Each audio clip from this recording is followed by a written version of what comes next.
demonstration of what an icebreaker means. This is the first speech that you will all give when you join Toastmasters. It is 4 to 6 minutes, and this is Christmas. Exciting.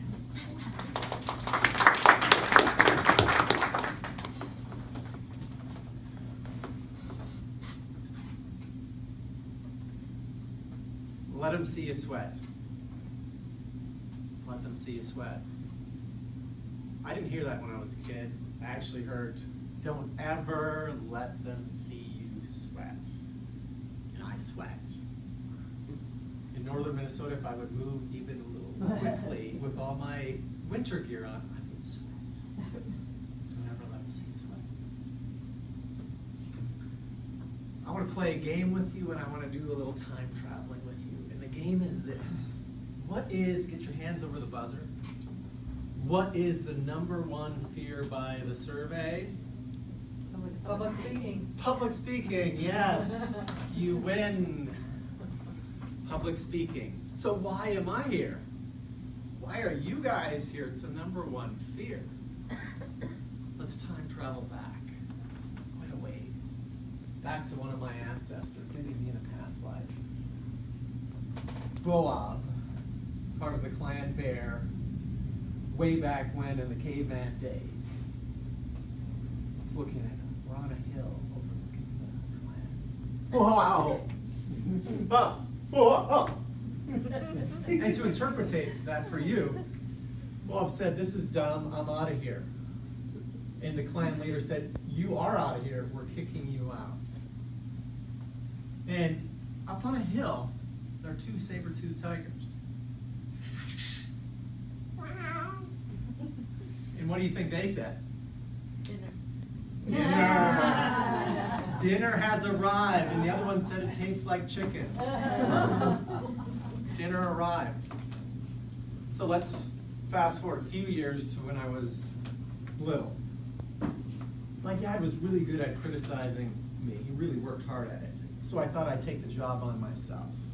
And he didn't stop, even though I took it on myself. I started beating myself up too. And I can remember it happening in middle school. Running up the stairs in middle school, I was worried that I would trip and fall. But no one was around. But I want to take you a few years further, near the end of middle school. One of the most miserable days of middle school for me ever. I was giving a speech. And remember, I sweat. I'm sweating right now. Let them see you sweat. But not then. I was so nervous. I was so afraid. The voice in me said, I hope they don't pick me. Don't pick me today, even though it is my day. I know I'm going to get picked, but don't pick me. Sitting in my seat, not blood, sweat, and tears. It was blood to my face, sweating all over, lakes under my arms, and full of fear. She called on me. And I don't quite remember standing up, but I do remember standing up. And my face was just pure red like a stoplight.